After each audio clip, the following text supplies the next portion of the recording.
Office শেষ করে নিজের কেবিনে বসে আছে রাফি। সারাক্ষণ মাথা বলতেই টেনশন।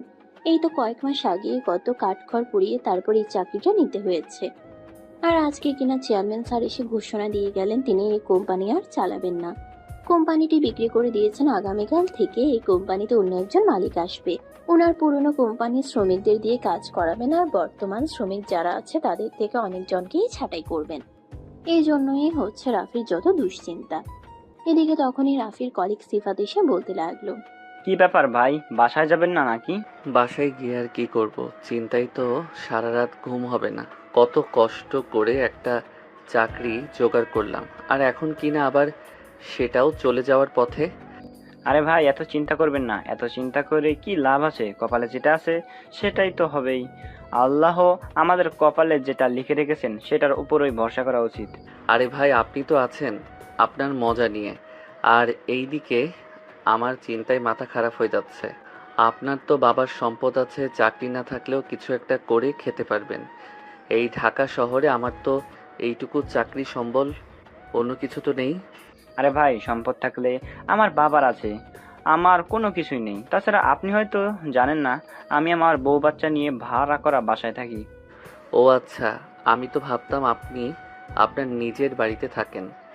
যাই হোক, নতুন এমডি কেমন হবে বা ওই ব্যাপারে আপনি কোনো কিছু জানেন কি? আরে না ভাই, আমি ওই ব্যাপারে কোনো কিছুই জানি না। তাছাড়া আমি লোকমুখে শুনেছি আমাদের নতুন এমডি নাকি একজন মেয়ে মানুষ এবং খুবই রাগী আর বদমেজাজি। কি বলেন ভাই, তাহলে তো কপাল গেল। মেয়ে মানুষ এমনিতেই ঝগড়াটে, ওরা সব সময় পিছনে কিছু একটা নিয়ে ঝামেলা করতেই থাকে। আর এখন যদি অফিসের বস হয়নি মানুষ, তাহলে আমাদের কপালে কি হতে চলেছে আল্লাহ ভালো জানে। আরে ভাই, এত চিন্তা করে কোনো লাভ নেই। আল্লাহ কপালে যেটা লিখে রেখেছে সেটা তো হবেই, সেটা তো আর আমরা ঠেকাতে পারবো না। তাহলে এত চিন্তা করে কি লাভ আছে? হ্যাঁ, সেটা আপনি ঠিক কথা বলেছেন, কিন্তু এখন যদি হঠাৎ করে চাকরিটা চলে যায়, তারপর তো আর এত সহজে কোথাও চাকরি পাবো না। আমাকে খুব খারাপ অবস্থার মধ্যে পড়ে যেতে হবে। অপরদিকে আমার মা খুব অসুস্থ, ওনার খুব তাড়াতাড়ি ঢাকায় এনে ভালো ডক্টর দেখানো প্রয়োজন। কি করব কিছুই বুঝতে পারছি না। এই কথা বলতে বলতে রাফি আর সিফাত দুজনেই অফিস থেকে বের হয়ে আসলো। অফিসের সামনেই একটা চায়ের দোকানে বসে দুজনে চা খেলো আর বেশ কিছুক্ষণ গল্প গুজব করলো। এভাবে দেখতে দেখতে সন্ধ্যা ঘনিয়ে রাত হতে চললো। তখনই সিফাতের মোবাইলে একটা কল আসলো। সিফাত মোবাইলটা হাতে নিয়ে দেখলো তার বউ তাকে ফোন করেছে। তাই সে রাফির কাছ থেকে বিদায় নিয়ে বাড়ির উদ্দেশ্যে রওনা দিল। আর এদিকে রাফি আরো কিছুক্ষণ সেখানে বসে রইলো, কারণ তার তো আর বাসায় বউ নেই যে তাকে ফোন দিয়ে বাসায় যাওয়ার কথা বলবে। রাত তখন আনুমানিক 1টার মতো বাজে। রাফি বাসায় চলে আসে, শার্ট প্যান্ট খুলে রেখে লুঙ্গি পরে নেয় আর তারপর নিজের জন্য খাবার তৈরি করতে থাকে। রান্না শেষ হতে হতে রাত 10টা বেজে যায় আর তারপর খাওয়া দাওয়া করে ঘুমিয়ে পড়ে। 15 দিন সকালে যথারীতি সকাল 6টায় ঘুম থেকে উঠে ফ্রেশ হয়ে নাস্তা রেডি করে খাওয়া দাওয়া করে। তারপর অফিসে যাওয়ার জন্য বের হয়। বাসা থেকে বের হয়ে কিছুটা পথ আসতেই আবারও কালকের মতো সিফাতের সঙ্গে দেখা হয়ে গেল। রাফিকে দেখা মাত্রই সিফাত বলতে লাগলো, কি ব্যাপার ভাই, এমনিতেও তো অন্যান্য দিন একটু লেট করে আসেন, তো আজ এত তাড়াতাড়ি? কি আর বলবো ভাই, সারা রাত চিন্তায় ঘুম হয়নি, তাই সকাল সকাল ঘুমটা ভেঙে গেল। আর যখন ঘুম ভেঙে গেছে তখন আর বিছানায় শুয়ে থেকে কি করব, রেডি হয়ে অফিসের দিকে পা বাড়ালাম। এভাবে গল্প করতে করতে দুজনে অফিসে চলে আসলো। অফিসটা আজ একটু অন্যরকম করে সাজানো হয়েছে। নতুন এমডি জয়েন করবে বলে কথা। অফিসের অনেক কিছুই মোটামুটি চেঞ্জ করা হয়েছে। মিটিং রুম পুরোটাই বেলুন আর ফুল দিয়ে সাজানো হয়েছে। অফিসের সমস্ত স্টাফরা অফিসের গেটের সামনে ফুলের তোড়া নিয়ে দাঁড়িয়ে আছে নতুন এমডিকে বরণ করার জন্য। সবারই একটাই উদ্দেশ্য, নতুন এমডির মন জয় করতে হবে, যাতে চাকরিচ্যুত না হতে হয়। এদিকে রাফি আর সিফাত নিজেদের ব্যাগ আর লাঞ্চ বক্স কেবিনে রেখে সবার সঙ্গে তারা অফিসের গেটের সামনে চলে আসে। তখন প্রায় সকাল 10টার কাছাকাছি বাজে। বড় একটা গাড়ি অফিসের গেটের সামনে এসে দাঁড়ালো। কারণে বুঝতে বাকি রইল না এই গাড়িতে অফিসের নতুন এমডি এসেছেন। সবাই হাঁ করে গাড়ির দিকে তাকিয়েছে। তখনই প্রিয়াঙ্কা গাড়ির ভিতর থেকে নামলো। দেখে তো সবাই একদম অবাক। শর্ট প্যান্ট আর শার্ট পরা একজন যুবতী মেয়ে। মহিলা মানুষ অফিসের এমডি হয়ে আসবেন এটা সবাই জানতো, কিন্তু এরকম যুবতী মেয়ে সেটা জানতো না। যেমনই মেয়েটার সব তেমনি চেহারা, মাশাআল্লাহ একদম পরীর বাচ্চা বলা চলে। চোখে কালো সানগ্লাস দেওয়া। প্রিয়াঙ্কার সামনের দিকে এগিয়ে আসছে। সবাই ফুলে তোড়া দিয়ে বরণ করে নিচ্ছে। সবাই শেষে দাঁড়িয়ে আছে রাফি আর সিফাত। রাফি সামনে এসে দাঁড়িয়েই প্রিয়াঙ্কা বলতে লাগলো, কি ব্যাপার মিস্টার রাফি, আপনার হাতে ফুলের তোড়া নেই কেন? আপনি জানেন না আজ অফিসে নতুন এমডি জয়েন করেছে? যেভাবেই হোক তার মনোরঞ্জন করতে হবে, আর তার জন্য একটা ফুলের তোড়া তো আবশ্যক। কণ্ঠটা রাফির কিছুটা চেনা চেনা লাগছে, কিন্তু তাও ঠিক মতো চিনতে পারছে না। তখনই রাফি মাথা উঁচু করে প্রিয়াঙ্কার দিকে তাকায়। হ্যাঁ, চেহারাটাও চেনা চেনা লাগছে, কিন্তু কে এই মেয়েটা? তখনই আবারও প্রিয়াঙ্কা বলতে লাগলো, কি হলো মিস্টার রাফি?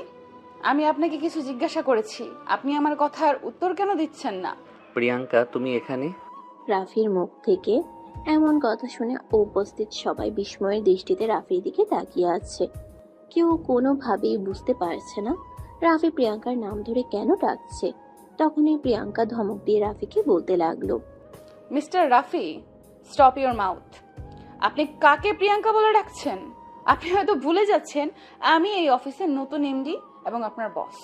রাফি তখন কিছুটা থতমত খেয়ে বলতে লাগলো, I am so sorry madam, আমার ভুল হয়ে গেছে।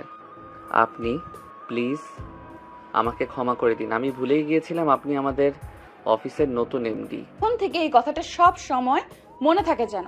এখন থেকে দয়া করে আর কখনোই এই কথাটা ভুলে যাবেন না, তাহলে সেটা আপনার জন্য খুবই বিপজ্জনক হতে পারে। তো এখন বলুন, আমার ফুলের তোড়া কোথায়? না মানে আসলে ম্যাডাম, আমি তো ভুলেই গিয়েছিলাম আজ আপনি অফিসে আসবেন, তাই আপনার জন্য ফুলের তোড়া নিয়ে আসতে ভুলে গেছি। আচ্ছা ঠিক আছে, কোনো ব্যাপার না। কাল অফিসে আসার সময় আমার জন্য একটা ফুলের তোড়া নিয়ে আসবেন, এবং কাল থেকে যতদিন এই অফিসে চাকরি করবেন ঠিক ততদিনই সকালবেলা অফিসে আসার সময় আমার জন্য একটা ফুলের তোড়া নিয়ে আসবেন। মানে এসব আপনি কি বলছেন? প্রতিদিন আমি ফুল কোথায় পাবো? তাছাড়া আমি যে টাকা বেতন পাই আপনার জন্য, যদি ফুলের তোড়া নিয়ে আসি তাহলে মাস শেষে আমার পকেটে একটা টাকাও ঢুকবে না। সেসব ব্যাপারে আমি কোনো কিছুই জানতে চাই না। আপনাকে যেটা বললাম সেটা আপনাকে করতেই হবে, যদি আপনি আপনার চাকরি বাঁচাতে চান তাহলে। আর হ্যাঁ, আপনি এক্ষুনি আমার ক্যাবিনটা পরিষ্কার করে গুছিয়ে দিন। আরে ম্যাডাম, আপনার কি মাথা খারাপ হয়ে গেছে নাকি? আমি কেন আপনার কেবিন পরিষ্কার করে গুছিয়ে দিতে যাব? আপনার এইসব কাজ করার জন্য অফিসে অন্যান্য আরো অনেক লোক আছে। আমি অন্য লোকের থেকে কেন আমার কেবিন পরিষ্কার করাতে যাব? আমি তো আপনাকে বলেছি আমি আপনাকে দিয়ে পরিষ্কার করাবো, তার মানে আপনাকেই পরিষ্কার করতে হবে। চলুন এক্ষুনি। এই কথা বলে প্রিয়াঙ্কা রাফির হাত ধরে টানতে টানতে অফিসের ভিতরে নিয়ে চলে গেল। আর সেখানে উপস্থিত সবাই তাদের দুজনের দিকে হা করে তাকিয়ে আছে। কেউ কোনো কথা বলারও সাহস পাচ্ছে না, কারণ অফিসের এমডি ম্যাডাম বলে কথা। ওনার মুখের উপর কোনো কথা বলা অতটাও সহজ নয় যতটা সবাই মনে করছে। প্রিয়াঙ্কা অফিসের ভিতরে প্রবেশ করেই কেবিনের দিকে পা বাড়ায়। কেবিনের দরজার সামনে দাঁড়িয়ে রাফিকে বলতে থাকে, জাস্ট 5 মিনিটের মধ্যেই আপনি আমার কেবিনটা পরিষ্কার করে দেবেন। যদি এর থেকে 5 সেকেন্ড বেশি দেরি হয় তাহলে 25 সেকেন্ডের জন্য আপনার স্যালারি থেকে 100 টাকা করে কেটে নেওয়া হবে। ম্যাডাম, আপনি অফিসে আসতে না আসতেই কেন আমার সঙ্গে এসব শুরু করেছেন? আমি তো সেটাই বুঝতে পারছি না। আপনার সময় কিন্তু চলে যাচ্ছে, আর আমি কিন্তু পরিষ্কার করে বলে দিয়েছি প্রতি সেকেন্ডের জন্য 100 টাকা করে আপনার স্যালারি থেকে কেটে দেওয়া হবে। প্রিয়াঙ্কার এমন কথা শুনে রাফির মাথায় যেন আকাশ ভেঙে পড়ল। সে কি করবে আর কি করবে না সেটাই ভেবে পাচ্ছে না। তাই সে আর এক মুহূর্তও দেরি না করে কেবিনের ভিতরে প্রবেশ করলো এবং তাড়াহুড়ো করে সবকিছু গুছিয়ে রাখলো। তারপর সে প্রিয়াঙ্কাকে বলতে লাগলো, এই নিন ম্যাডাম, আপনার কেবিন রেডি। ঠিক আছে, আপনি এখন যেতে পারেন। তারপর যদি আপনাকে প্রয়োজন হয় তাহলে আমি আবারও আপনাকে ডেকে নিব। আর একটা কথা মনে রাখবেন, আপনি কিন্তু সর্বদা আমাকে সার্ভিস দেওয়ার জন্য প্রস্তুত থাকবেন। ম্যাডাম, আপনি এসব কি বলছেন? আমি কেন আপনাকে সার্ভিস দিতে যাব? আপনার পার্সোনাল কাজের জন্য অ্যাসিস্ট্যান্ট রাখা আছে, আপনি তাদের সহযোগিতা নিতে পারেন। মিস্টার রাফি, আমি আপনাকে আরও একটা কথা মনে করিয়ে দিচ্ছি। এই অফিসের মালিক বর্তমানে আমি যেটা সিদ্ধান্ত নেব সেটাই হবে আপনার সিদ্ধান্ত। আমি কোনো কাজ করব না। আশা করি আপনি বুঝতে পেরেছেন। রাফি তখন প্রিয়াঙ্কার কোনো কথার উত্তর না দিয়ে চুপচাপ সেখান থেকে চলে গেল। কারণ এখানে দাঁড়িয়ে দাঁড়িয়ে প্রিয়াঙ্কার কথার উত্তর দিলে তার চাকরিটা নিয়ে যাবে। তার চাইতে বরঞ্চ এটাই ভালো হয় যে তার কথার কোনো উত্তর না দিয়ে থাকা। রাফি কেবিনে বসে বসে নিজের মাথা চাপড়াতে লাগলো। তখনই তার কলিগ সিফাত সেখানে উপস্থিত হয় আর তাকে বলতে থাকে। আর সে রাফিকে নিজের কপাল চাপড়াতে দেখে বলতে লাগলো, কি ব্যাপার ভাই, কি হয়েছে? আপনি নিজের কপাল নিজে চাপড়াছেন কেন? কোনো সমস্যা নাকি? আরে ভাই, আপনি তো দেখছি মজা নিচ্ছেন। একটু আগেই তো দেখতে পেলেন অফিসের নতুন বস আমার সঙ্গে কি কাণ্ডটাই না করলো। আরে ভাই, আপনি যে কি বলেন না, সুন্দরী বস অফিসের কর্মচারীদের দিয়ে কাজ করাবে না তো কাকে দিয়ে করাবে? আমি তো মনে মনে ভাবছিলাম আমি আপনার থেকে দেখতে একটু বেশি হ্যান্ডসাম, তাই তিনি হয়তো আমাকে ডাক দিবেন। তো ভাই, আপনি এখনো যাচ্ছেন না কেন? এখনো এখানে বসে আছেন কেন? চলুন, আমি আপনাকে ম্যাডামের কাছে দিয়ে আসি। আরে ভাই, আপনি রেগে যাচ্ছেন কেন? আমি তো আপনার সঙ্গে মজা করেছিলাম। তবে একটা কথা মানতেই হবে, আমাদের নতুন ম্যাডাম কিন্তু সত্যি অনেক সুন্দরী। হ্যাঁ, আপনাদের ম্যাডাম সত্যি অনেক সুন্দরী, আর যার জন্য প্রত্যেকটা ছেলে তার পিছনে পাগলের মতো ছোটে। আর কোনো সমস্যা নেই, চাইলে আপনিও ম্যাডামের সঙ্গে লাইন মারতে পারেন। আরে ভাই, এসব আপনি কি বলছেন? যদি ম্যাডামের মতো সুন্দরী, রূপবতী, গুণবতী আর কোনো ধনীর আদরের দুলালি আমার সঙ্গে প্রেম করতো কিংবা আমার বউ হতো, তাহলে তো আমার জীবনটাই বদলে যেত। কোনো সমস্যা নেই, আপনি যদি চান তাহলে আমি নিজেই আপনার ম্যাডামের সঙ্গে আপনার ব্যাপারে কথা বলতে পারি। আমি ওনাকে সরাসরি বলবো আপনি ওনাকে পছন্দ করেন আর ওনার সঙ্গে রিলেশন করতে চান। কিন্তু ভাই, পরে যদি আমার চাকরিটা চলে যায় তখন কি হবে? সেই ব্যাপারে তো আমি আপনাকে কোনো নিশ্চয়তা দিতে পারবো না, কারণ আমি তো আপনার ম্যাডামের খুব কাছের কেউ নই যে ম্যাডামের ব্যাপারে সব কিছু জানি। সিফাত তখন আর কোনো কথা না বলে চুপচাপ সেখান থেকে চলে গেল। আর এদিকে ঠিক তখনই অফিসের পিয়ন এসে রাফিকে বলতে লাগলো,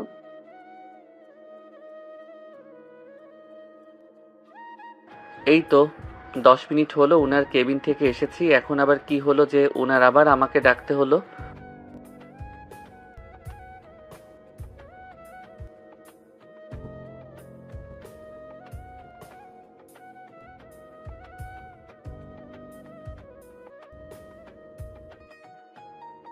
ঠিক আছে, আপনি যান, আপনাকে কোনো চিন্তা করতে হবে না, আমি দেখা করে নেব।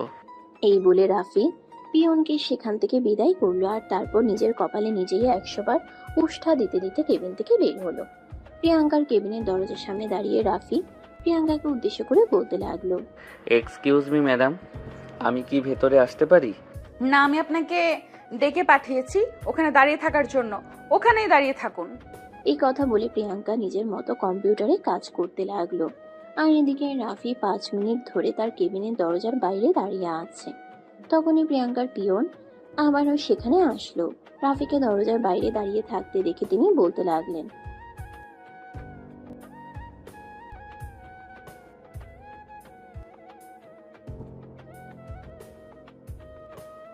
আমি তো ম্যাডামের সঙ্গে কথা বলার জন্যই এসেছিলাম, কিন্তু ম্যাডাম তো আমাকে বলল এখানে দাঁড়িয়ে থাকার জন্য, তাই তো আমি এখানে দাঁড়িয়ে আছি।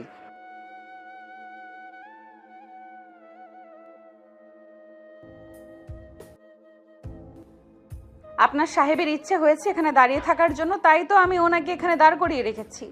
আপনাকে বলেছিলাম আমার দুপুরের খাবারটা নিয়ে আসতে। আপনি কি খাবারটা নিয়ে এসেছেন? না ম্যাডাম, খাবারটা এখনো আসেনি। আমি অর্ডার দিয়ে রেখেছি, কিছুক্ষণের মধ্যেই হয়তো রাইডার এসে দিয়ে যাবে। ঠিক আছে, কোনো ব্যাপার না। খাবারটা এসে গেলে আপনি নিজ দায়িত্বে আবার কেবিনে পৌঁছে দেবেন, বুঝতে পেরেছেন?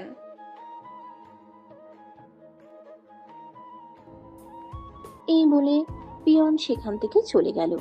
আর এদিকে রাফি তখনও সেখানেই দাঁড়িয়ে রইল। আর এদিকে প্রিয়াঙ্কা তার মতো করে কাজ করে চলেছে। প্রায় 20 মিনিট পর পিয়ন এসে খাবারের প্যাকেটটা প্রিয়াঙ্কার কেবিনে দিয়ে গেল। আর তারপর প্রিয়াঙ্কা পিয়নকে বলতে লাগলো, আমার কেবিনের দরজার সামনে যে একটা হাদারাম দাঁড়িয়ে আছে, ওটাকে কেবিনের ভেতর দিয়ে তারপর দরজাটা বাহির থেকে লক করে দেবেন। আর আমি যতক্ষণ পর্যন্ত কিছু না বলবো ততক্ষণ পর্যন্ত যেন আমার কেবিনের ভেতরে কেউ প্রবেশ না করে। তাহলে ম্যাডাম, রাফি সাহেব কেউ আমার সঙ্গে নিয়ে যায়, কারণ আপনি যে বলেছেন আপনার কেবিনে যেন অন্য কেউ প্রবেশ না করে। আপনি এত বেশি কথা বলেন কেন? আপনাকে আমি এত বেশি কথা বলতে কে বলেছে? আপনাকে শুধু আমি যেটা বলেছি সেটাই করুন। পিয়ন তখন প্রিয়াঙ্কার সঙ্গে আর কোনো কথা না বলে রাফিকে কেবিনের ভিতর দিয়ে দরজাটা বাইরের দিক থেকে লক করে সেখান থেকে চলে গেল। আর এদিকে তখনই রাফি প্রিয়াঙ্কাকে বলতে লাগলো, কি ব্যাপার? এসব কি হলো? আমি তো কিছুই বুঝতে পারছি না। তুমি কেন এসব করছো বলো তো? মিস্টার রাফি, আপনি হয়তো ভুলে যাচ্ছেন আমি আপনার বস হই। সেটা কি করে ভুলে যাওয়া যায়? তুমি আমার বস, সেটা তো আমি সেকেন্ডে সেকেন্ডে টের পাচ্ছি। তাহলে আপনি আমার মুখে মুখে তর্ক করছেন কেন? আপনি জানেন না মুখে মুখে তর্ক করা আমি একদম পছন্দ করি না। আর আপনি আমাকে তুমি কেন বলছেন? আমি আপনার বস হই, আমাকে আপনি করে সম্মান দিয়ে কথা বলুন। দেখো প্রিয়াঙ্কা, আমি খুব ভালো করেই জানি তুমি আমার উপর প্রতিশোধ নিচ্ছ, কিন্তু আমার উপর প্রতিশোধ দিয়ে তোমার কি লাভ বলো শুনি? আমি তো আর ইচ্ছা করে তোমাকে ছেড়ে আসিনি। পরিস্থিতি আমাকে বাধ্য করেছে তোমার কাছ থেকে নিজেকে সরিয়ে নিয়ে আসতে। মিস্টার রাফি, আমার দুপুরের খাবার খাওয়ার সময় হয়ে গেছে, আর খাবারটা প্যাকেট করা আছে, আপনি এখন আমাকে খাবারটা খাইয়ে দেবেন। উফ, তুমি কেন করছো আমার সঙ্গে এরকম? আমি কেন তোমাকে খাবার খাইয়ে দেব? আর এটা অফিস, অন্য কেউ দেখলে আমার নামে বদনাম রটাবে। হ্যাঁ, আমিও শুধু তোমাকে এটাই বলতে চাইছি যে এটা অফিস, এবং এই অফিসের বর্তমান মালিক হলাম আমি। আর এই অফিসে চাকরি করতে হলে তোমাকে আমার কথা শুনেই চলতে হবে। তো যা বলছি তাই করো। প্রিয়াঙ্কা, প্লিজ তুমি আমাকে ক্ষমা করতে পারো। তুমি জানো এই অফিস থেকে চাকরিটা ছেড়ে দিলে আমি সহজে কোথাও চাকরি পাবো না। আর তুমি যা বলছো সেগুলো আমার পক্ষে করাও সম্ভব না। অসম্ভব বলতে এই পৃথিবীতে কোনো কিছুই নেই। তাছাড়া আমি তোমাকে সেরকম কোনো কিছু বলছিও না। তুমি এক্ষুনি আমাকে খাবারটা খাইয়ে দিবে, আর এটাই আমার শেষ কথা। রাফি তখন এই কাজটা করা ছাড়া নিজের চোখের সামনে অন্য কোনো উপায় খুঁজে পাচ্ছিল না। তাই সে বাধ্য হয়ে খাবারের প্যাকেট থেকে খাবারটা প্লেটে ঢেলে নিল, আর তারপর প্রিয়াঙ্কাকে খাবারটা খাইয়ে দিতে শুরু করলো। প্রিয়াঙ্কাও কোনো রকম দ্বিধাদ্বন্দ্ব না রেখে গোগ্রাসে গিলতে লাগলো। প্রিয়াঙ্কার খাওয়া মোটামুটি হয়ে এসেছে। তখন সে রাফিকে উদ্দেশ্য করে বলতে লাগলো, আমার খাবার খাওয়া হয়ে গেছে, এবার তুমি বাকিটা খেয়ে নিতে পারো। ওই কথা শুনে রাফি খাবারের প্লেটটা প্রিয়াঙ্কা টেবিলের উপর রেখে বেসিনে হাত ধোয়ার জন্য চলে যাচ্ছিল। তখনই পিছন থেকে প্রিয়াঙ্কা রাফির হাতটা ধরে ফেলে আর বলতে থাকে, কি ব্যাপার, কি হলো? তোমাকে আমি কি বললাম আর তুমি কি করছো? তুমি তো বললে তোমার খাওয়া শেষ হয়ে গেছে, তাই আমি হাত পরিষ্কার করতে যাচ্ছি। তোমাকে বললাম না খাবারটা খেয়ে নেওয়ার জন্য? তুমি খাবারটা খেয়ে তারপরেই হাত পরিষ্কার করতে যাবে। আমার ক্ষুধা নেই, আমি খাবো না। তাছাড়া আমি বাইরে খাবার খাই না, সেটা তুমি খুব ভালো করেই জানো। তোমার থেকে এত হাদিস আমি শুনতে চাইনি। তোমাকে শুধু যেটা বলেছি সেটাই করো, and this is my order. Rafi তখন রাগে খটমট করছে, ইচ্ছে করছে নিজের মাথা নিজেই কাটিয়ে ফেলতে। কিন্তু কি আর করবে, এখানে চাকরি করতে হলে তাকে প্রিয়াঙ্কার কথা শুনেই চলতে হবে। তাই সে আর কোনো উপায়ান্তর দেখতে না পেয়ে প্রিয়াঙ্কার কথা মতো বাকি খাবারটা খেয়ে নিল।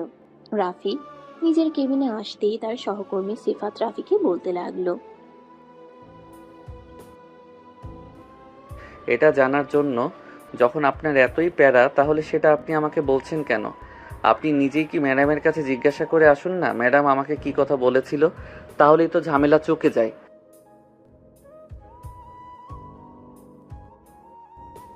আপনার চাকরি কেন যাবে? আমি যেটা করা উচিত আপনাকে তো সেটাই বললাম। আপনি যখন আমাকে জিজ্ঞাসা করছেন আমি এতক্ষণ ধরে ম্যাডামের কেবিনে কি করছিলাম, তাই তো আমি বললাম। আপনার নিজেরই ম্যাডামকে জিজ্ঞাসা করা উচিত, কারণ আমি বললে তো আপনার হয়তো বিশ্বাস নাও হতে পারে। এই বলে সিফাত সেখান থেকে চলে গেল। আর এদিকে রাফি নিজের কেবিনে বসে কাজ করতে লাগলো। তার ঠিক আধা ঘন্টা পরে আবার অফিসের পিয়ন এসে বলতে লাগলো, উফ আল্লাহ, তুমি আমাকে রক্ষা করো। এই ম্যাডাম অফিসে আসার পর থেকে আমার জীবনটাকে ঝালাপালা করে দিচ্ছে। আমি বুঝতে পারছি না কি করে এর থেকে আমার রেহাই মিলবে। আমাকে যে করেই হোক অন্য কোথাও চাকরির ব্যবস্থা করতে হবে। এখানে আর চাকরি করা যাবে না। এই মেয়ে আমার জীবনটাকে একদম তেনা তেনা করে ছেড়ে দেবে। এই কথা বলতে বলতে রাফি নিজের কেবিন থেকে বের হলো আর প্রিয়াঙ্কার কেবিনে চলে গেল। প্রিয়াঙ্কা তখন কম্পিউটারে কোনো কাজ করছিল। রাফি তার কেবিনে প্রবেশ করা মাত্রই প্রিয়াঙ্কা রাফিকে বলতে লাগলো, মিস্টার রাফি, এই অফিসের সমস্ত পুরনো ডকুমেন্টস আমার চাই। সময় মাত্র 1 ঘন্টা। আরে মাথা খারাপ নাকি? এই 1 ঘন্টার মধ্যে আমি সমস্ত ডকুমেন্ট কোথা থেকে হাজির করব, সব কিছু খুঁজে পেতে হতো অন্তত 2-3 ঘন্টা সময় লাগবে। আমি কোনো এক্সকিউজ শুনতে চাই না। আমি যেটা চেয়েছি সেটাই চাই। Your time is starts now. Rafi প্রিয়াঙ্কার কথা শুনে সেখান থেকে সোজা অফিসের ম্যানেজারের সঙ্গে কথা বলতে চলে গেল। কারণ অফিসের ম্যানেজার পুরনো ডকুমেন্ট সম্পর্কে আইডিয়া রাখেন। সে অফিসের ম্যানেজারের সহযোগিতা নিয়ে প্রায় 1.5 ঘন্টার মাথায় অফিসের প্রয়োজনীয় পুরনো ফাইলগুলো নিয়ে প্রিয়াঙ্কার সামনে হাজির হয়। এদিকে প্রিয়াঙ্কা অগ্নিমূর্তি হয়ে বসে আছে, যেন চোখ দিয়ে রাফিকে গিলে খাওয়ার ক্ষমতা রাখে।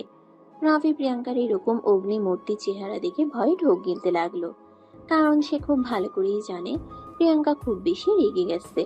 সে ভাবতেই পারছে না তার সঙ্গে ঠিক কী হতে চলেছে, কারণ প্রিয়াঙ্কাকে সে আরো অনেক আগে থেকেই চিনে। প্রিয়াঙ্কা যখন খুব বেশি রেগে যায় তখনই এরকম অগ্নিমূর্তি চেহারা হয়।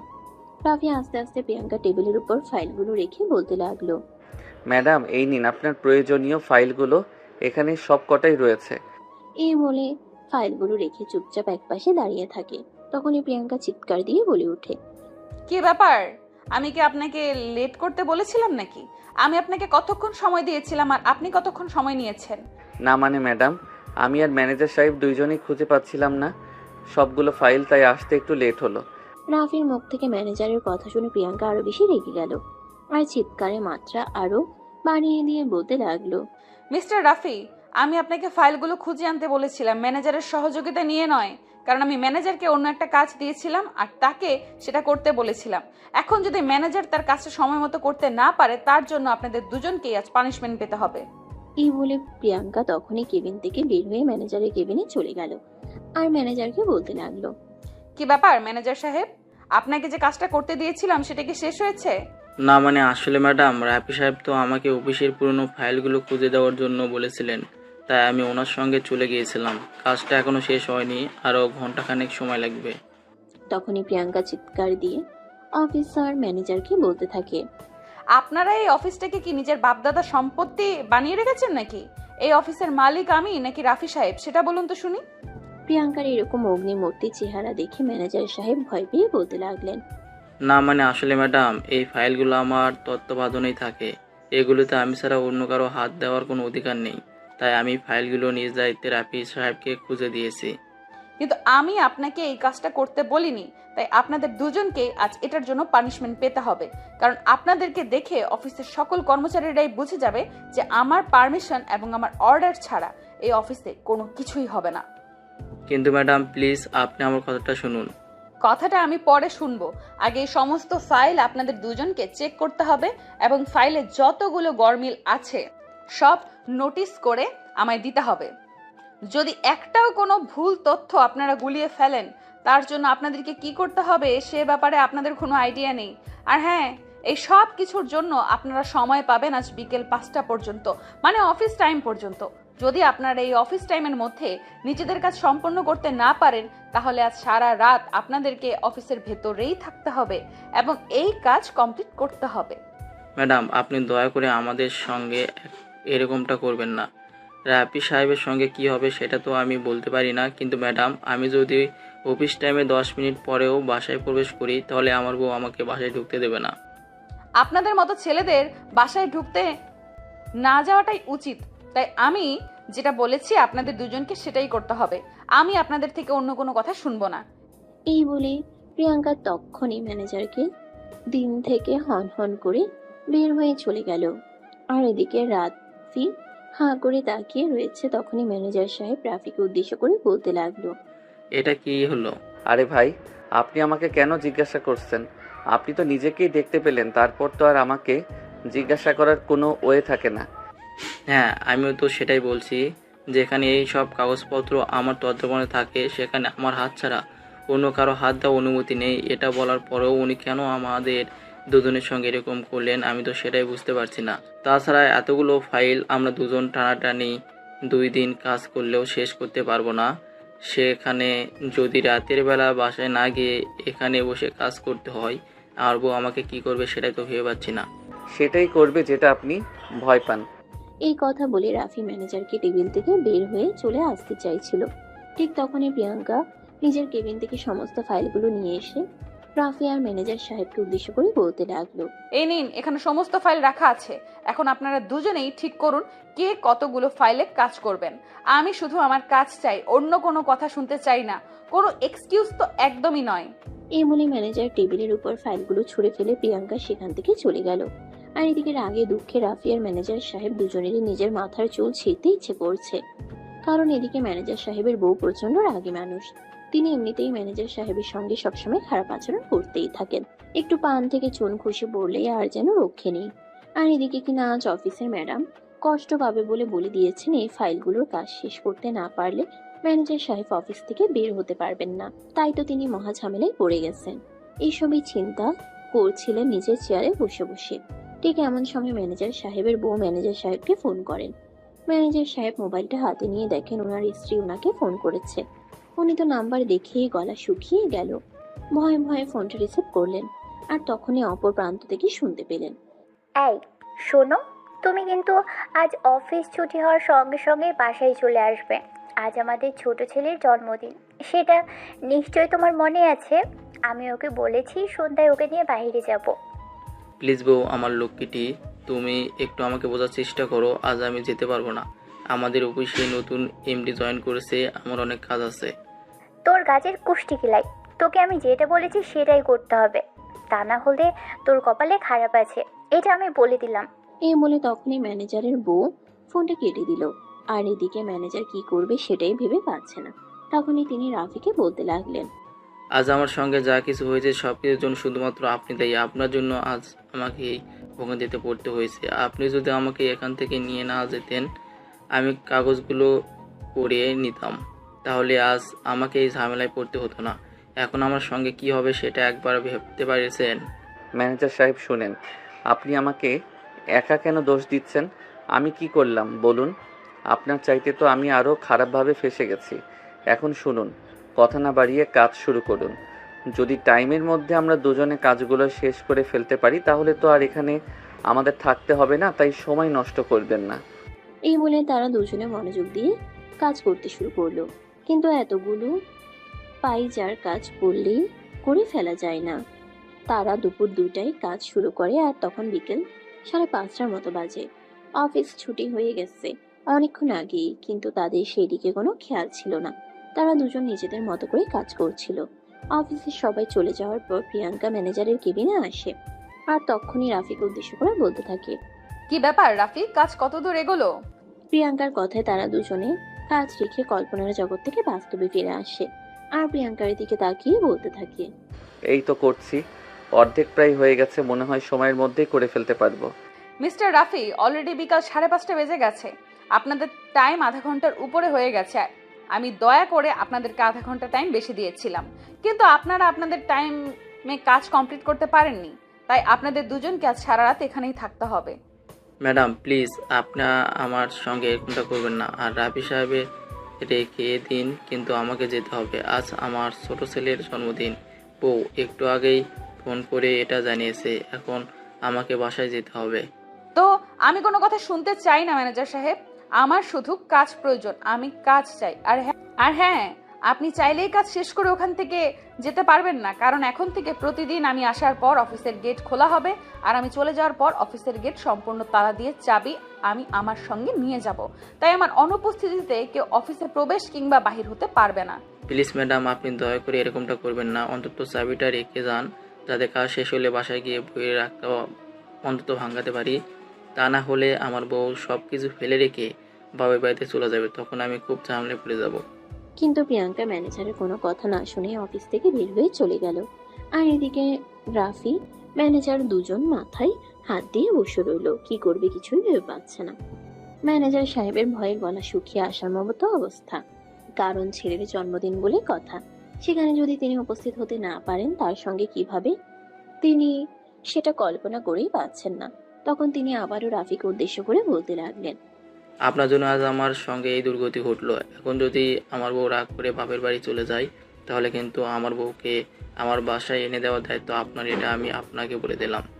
ঠিক আছে ভাই, সেই সব কিছু না হয় পরে চিন্তা করে দেখা যাবে, কিন্তু এখন আগে কাজটা শেষ করেন, তারপর দেখি কি হয়। যদি একবারই অফিস থেকে বের হতে পারি না তাহলে চাকরির গোষ্ঠী কিলাই। এই বলে তারা দুজনেই কাজ করতে লাগলো। কাজ শেষ হতে হতে রাত 12টার মতন বেজে গেল। কাজ শেষ হওয়ার পর তারা দুজনে অফিস থেকে বের হওয়ার জন্য নানান রকম প্রচেষ্টা করলো, কিন্তু কোনো চেষ্টাই সফল হলো না। তারা অফিসের ছাদে যাওয়ার চেষ্টা করছিল, কিন্তু ছাদের গেটেও তালা দেওয়া ছিল আর বাইরের গেটেও তালা দেওয়া। তাই তারা কোনোভাবেই অফিস থেকে বের হতে পারেনি। বাধ্য হয়ে আবারও তাদেরকে কেবিনেই ফিরে আসতে হলো। তখনই ম্যানেজার সাহেব রাফিকে উদ্দেশ্য করে বলতে লাগলো, আচ্ছা মিস্টার রাফি, আমি তো এটাই বুঝতে পারছি না ম্যাডাম এমন কেন করছে। এটা তো কোনোভাবেই আমার মাথায় ঢুকছে না।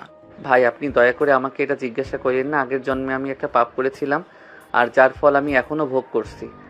বলুন না শুনি, কারণ সারা রাত তো আর এখানে বসে বসে মাছি মারতে পারবো না।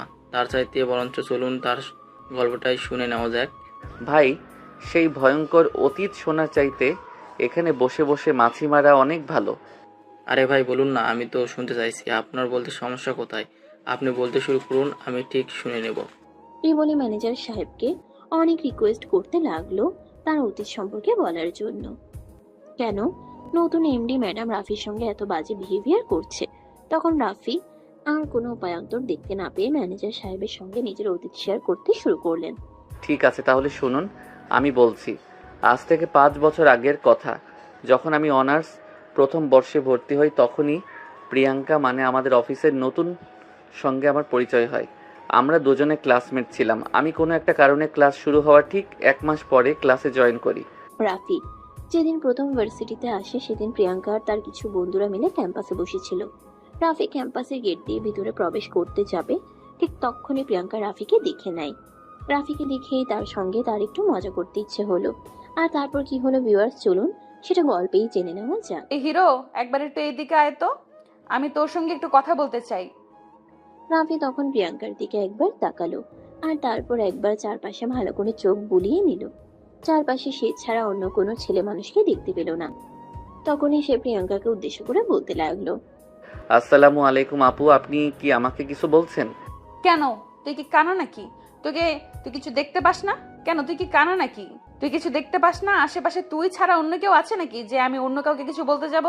না মানে আসলে আপু, আমি তো আপনাকে চিনি না, আর আপনিও আমাকে চিনেন না।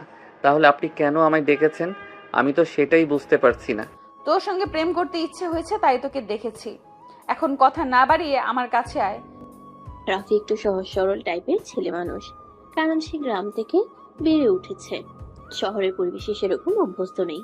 শহরে এসেছে শুধু পড়াশোনা করার জন্য। আশ্রয় হিসেবে স্থান পেয়েছে ছোট খালের বাসায়। তবে সেখান থেকেও পরিষ্কার জানিয়ে দেওয়া হয়েছে ওনাদের বাসায় শুধুমাত্র 2 মাস থাকতে দেওয়া হবে। তারপর রাফিকে নিজের জায়গা নিজেকেই খুঁজে নিতে হবে। অপরদিকে ফ্যামিলিতে কেউ বলে দেওয়া হয়েছে রাফিকে ফ্যামিলি থেকে পড়াশোনার জন্য খরচ দেওয়া হবে না। রাফি যদি পড়াশোনা কন্টিনিউ করতে চায় তাহলে তার নিজের পড়াশোনার খরচ নিজেকেই বহন করতে হবে। রাফিও তার ফ্যামিলিকে জানিয়ে দিয়েছে পড়াশোনার খরচ প্রয়োজন হলে নিজেই বহন করবে, কিন্তু পড়াশোনা ছাড়বে না। কারণ তার ছোটবেলা থেকেই স্বপ্ন ছিল পড়াশোনা করবে, ভালো কিছু একটা করবে, কিন্তু সেটা কি আর সেটা নিয়ে তার কোনো নিশ্চয়তা ছিল না। রাফি তখন প্রিয়াঙ্কার কথা শুনে প্রিয়াঙ্কার দিকে এগিয়ে গেল। আর তখনই প্রিয়াঙ্কা বসা থেকে উঠে দাঁড়িয়ে রাফির কাঁধে হাত রেখে বলতে লাগলো, কি রে মামা, ভার্সিটিতে নতুন এসেছিস নাকি? হ্যাঁ মানে আপু, আমি আজকে ভার্সিটিতে প্রথম দিন এসেছি। ও আচ্ছা, কোন ডিপার্টমেন্ট? ইংলিশ। কিন্তু তোকে দেখে যে লেভেলের খ্যাত মনে হচ্ছে, আমার তো মনে হয় না তুই বাংলা ডিপার্টমেন্টেও পড়ার যোগ্যতা রাখিস। দেখুন আপু, আপনাকে আমি চিনিও না জানিও না, আর আজকে আপনার সঙ্গে আমার প্রথম দেখা হয়েছে। আর একটা কথা হয়তো আপনি খুব ভালো করেই জানেন, এটা শহরের একটা নামি দামি ভার্সিটি। এখানে আমার শিক্ষাগত যোগ্যতা না থাকলে এমনি এমনি আমাকে ভর্তি করা হয়নি। হ্যাঁ সেটা তো আমি জানি, কিন্তু তোকে দেখে কেন যেন আমার খটকা লাগছে। আমার মনে হয় অন্য কোনো ব্যাপার আছে। ও তাই নাকি? তাহলে মনে করেন প্রিন্সিপালের মেয়ের সঙ্গে আমার রিলেশন চলছে। ওরে বাবা, তুই তো দেখছি দারুণ কথা বলতে জানিস। তোকে দেখে মনে হয়েছিল তুই হাবাগোবা, কিন্তু তুই প্রমাণ করে দিয়েছিস তুই হাবাগোবা নস।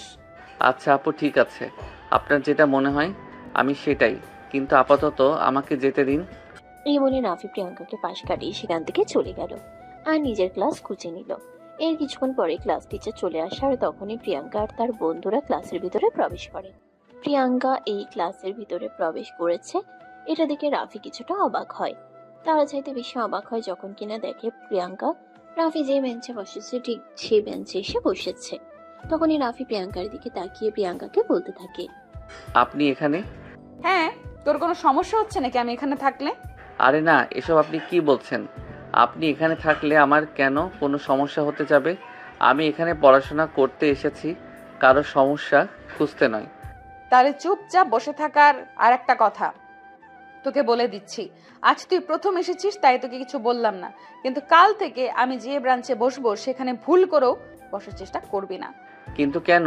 দেখ, আমি এত কৈফিয়ত দিতে বাধ্য নই। তোকে যেটা বলেছি তুই শুধু সেটাই করবি, কোনো কৈফিয়ত আমার কাছে চাইবি না। কিন্তু ভার্সিটিতে প্রত্যেকটা স্টুডেন্টের এসব কিছুর উপর সমান অধিকার রয়েছে, তাই আপনি আমার সঙ্গে এরকমটা করতে পারেন না।